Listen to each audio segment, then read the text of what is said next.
Hello, I am Carlo Sessa, EMEA Research Advisor and Partner of the CROSS-REIS project. I am here today with you for sharing a presentation on understanding regenerative principles, and I will present to you the answer to some key questions. The first question is, what does regeneration mean? The second question is how regenerative economies work for a healthier society. The third question is what are regenerative business models? And finally, how do regenerative differ from sustainable or circular business models? Regeneration, first the concept. It's a concept rooted in nature. The starting point for regenerative thinking in organization is the realization that humans are embedded in, part of, and fundamentally dependent on nature.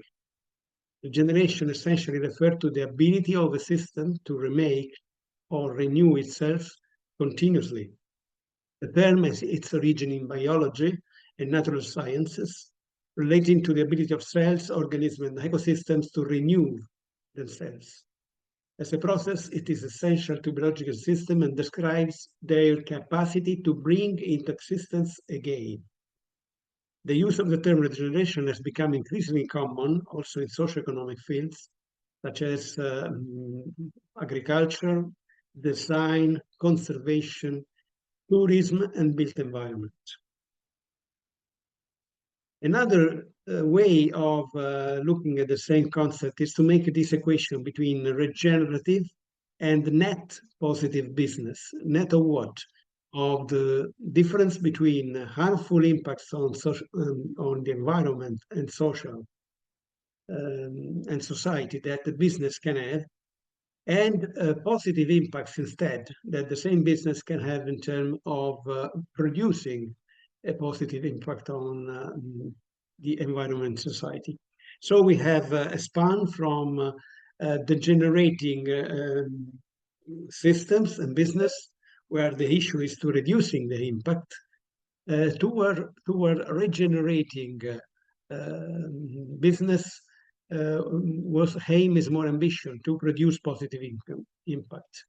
And passing through this net zero impact break-even point, which is neutralizing the harms of your business, and then going beyond this to creating a positive impact.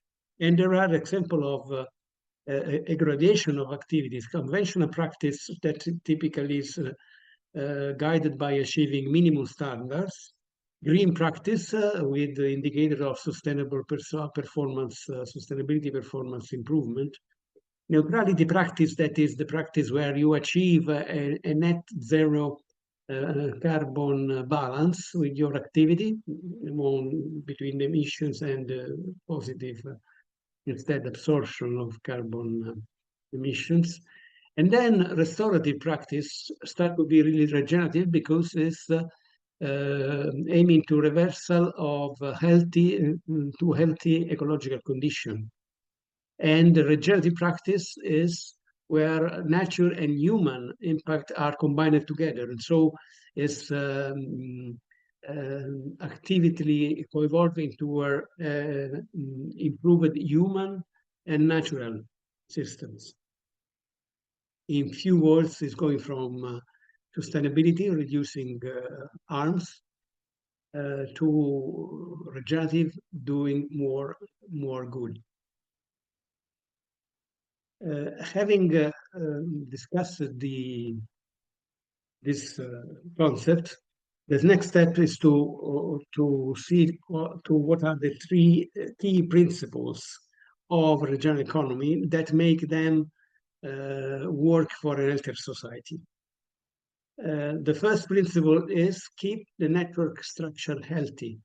Any system, here we have an example of an ecological system, of an economic system, a banking system, of our own body system and circulatory systems, is done by a branching of big, medium, and small components.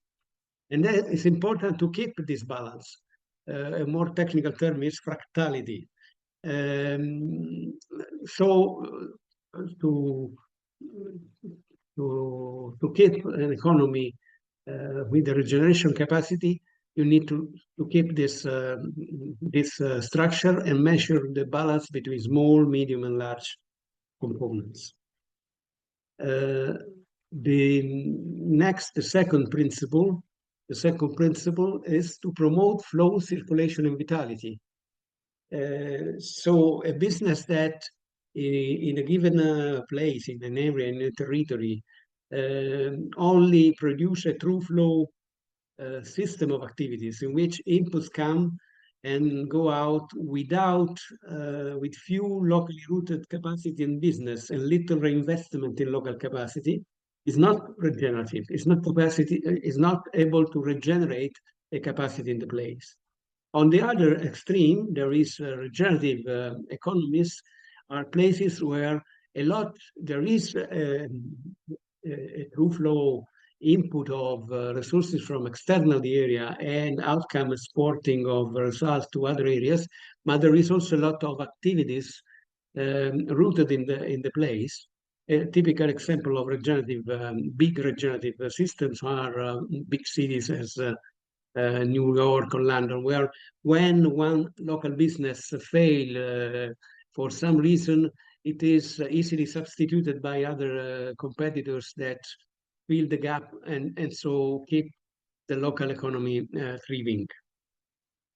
Then the third principle is about what we have to search for.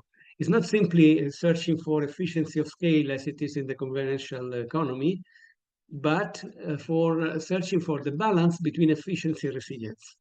There is a basic trade-off between being too efficient and lose diversity, or being too diverse and lose efficiency because you have too many ways of doing the same thing. So you need the balance between these two things. And regenerative economy actually is searching from the so-called the window of vitality, where the vitality of the system is in the middle, where you have a balance between efficiency factor and resilience factor, and you want to measure the good status of regenerative economy in terms of systemic health, not in terms of progress of efficiency only or GDP and growth. These are the three principles of regenerative economics.